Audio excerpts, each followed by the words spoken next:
Marc Warnke here. They call me the Goat Guy.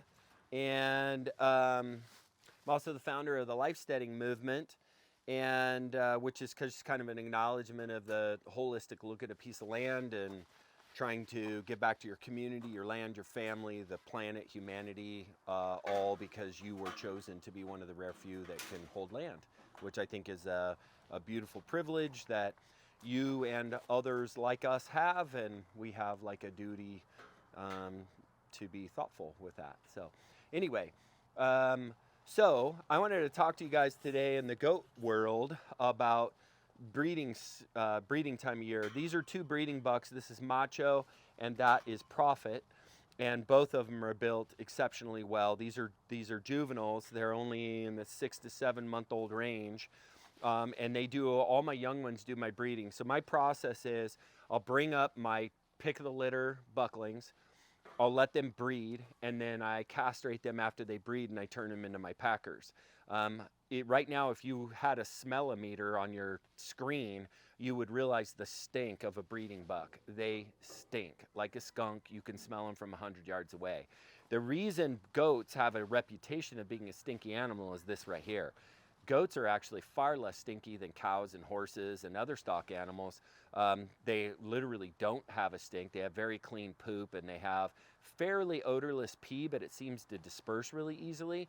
But the breeding bucks, they stink like hell. So I don't keep them around because they're just not pleasant. They're not pleasant to pet or touch or be around because they stink so bad. They pee on their face and pee on their beards, and they're greasy, stinky, disgusting skunk animals that goes crazy in rut too. They're just not a reasonable animal to be around. So we keep breeding bucks when they're little. We let them breed the does, and then we castrate them. And we use the California Bander, which you can find on the website. It's the best way, I believe, to castrate, especially an older goat. Is the California Bander, where you don't need vet assistance. Even if you think you do need vet assistance, they're going to want to cut them, and then they have an open wound and all kinds of other things and have to go under slight anesthesia. And I think it's silly. People that get all devout with that you have to cut an older animal, I don't think have really done it enough both ways to have a valid opinion. In my opinion, I've had way more problems with and way more issue and harder on the goat to have them castrated by a veterinarian than just abandon them and let them, bellyache for an hour or whatever that they do, because most of them don't even do that. So I think people exaggerate that position personally. And the California Bander is the easiest way to do the giant ball sack that goats will develop when they're 4 to 6 months old, which is when I recommend you castrate them. If you're not going to breed them, you got to let them get to maturity to develop their urethra and to allow them to pass stones, which is a big thing with the weather. So please do not castrate your goats too young. 4 to 6 months, 6 months safer than 4.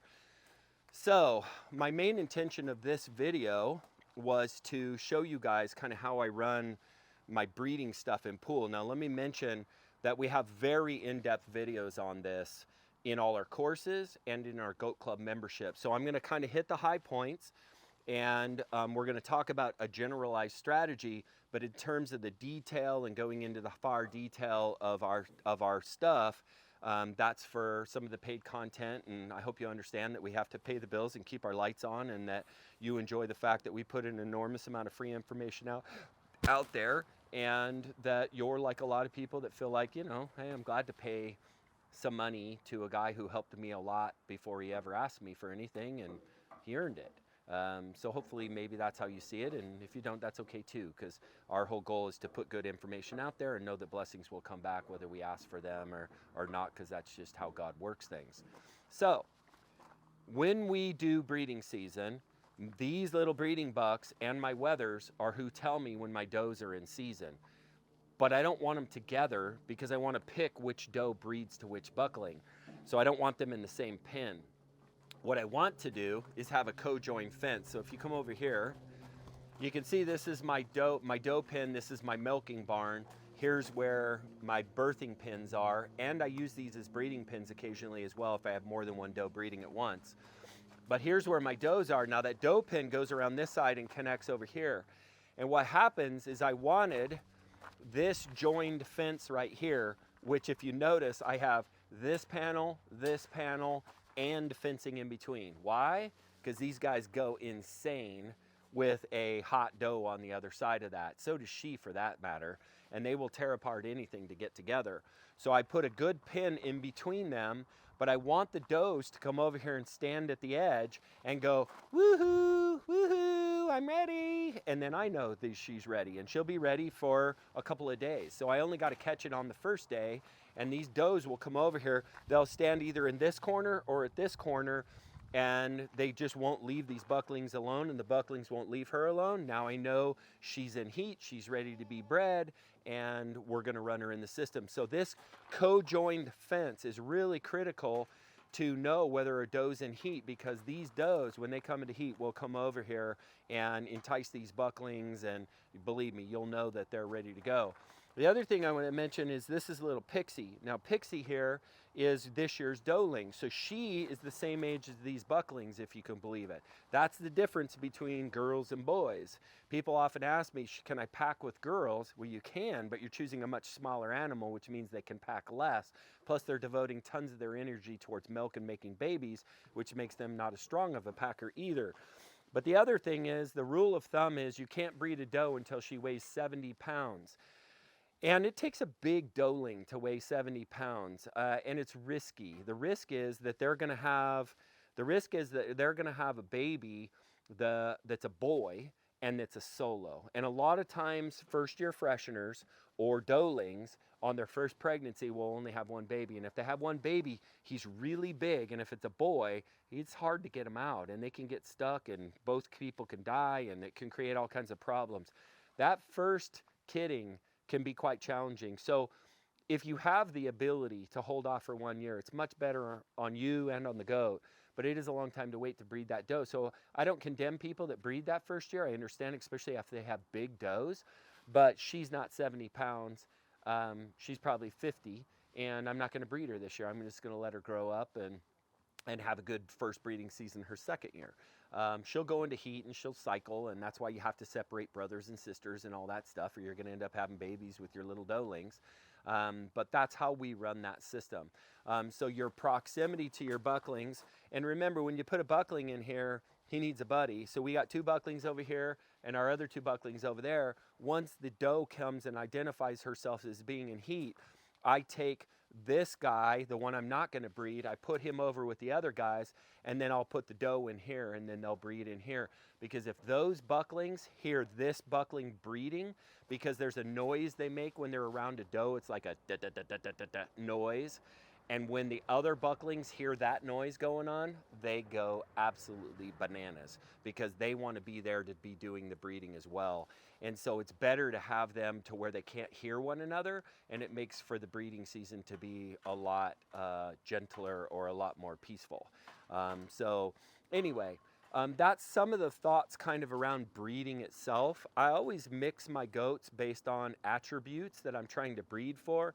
If I got a goat like Girlfriend that's a big giant rotund, I'm going to breed her with a goat that's really skinny. So you can see he's kind of narrow in his stance. I don't want them that wide. I want them tall, and so I basically pick a conformation that's complementary to their weak spot, and I try to get the best of both worlds.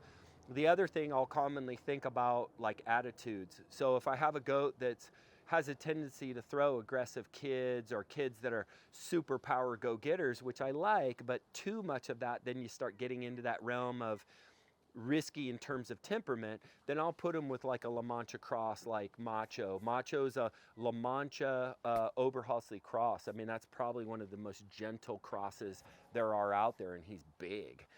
So he'll be really good match with somebody like, well, Glitter's gentle, Harry's a little pushy. Bella's a good example. Bella's a goat that she's my all-white doe. She's originally Dwight Sharp breeding. She's actually a distant relative, or a granddaughter of Noah, which I'm breeding away from those genetics because they're just too bulky and they don't do well.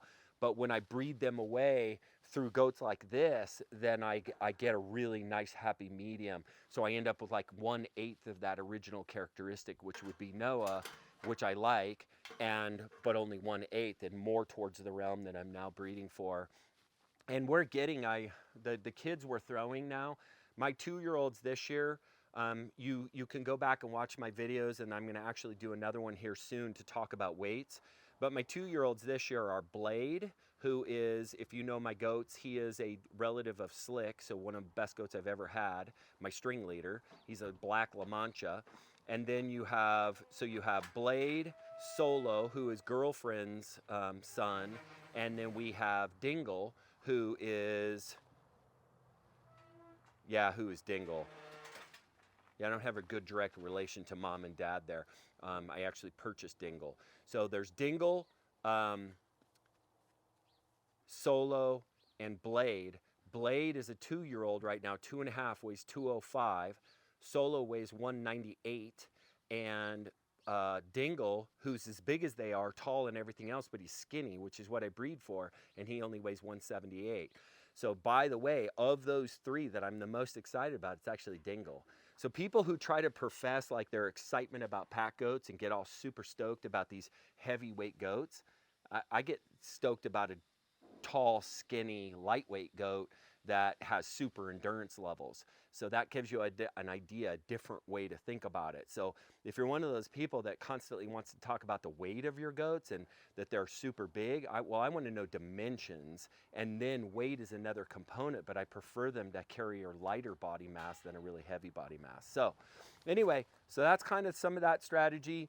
That's how we work with the does. I like to house them in tandem like this, so they tell one another, they tell on each other when they're going to have their babies. And my name is Marc Warnke. If you like this video, click to subscribe.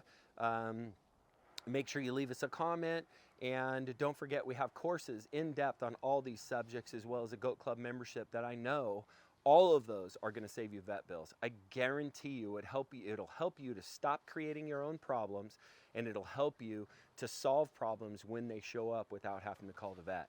So I hope you find that helpful. Marc Warnke, the Goat Guy, signing out.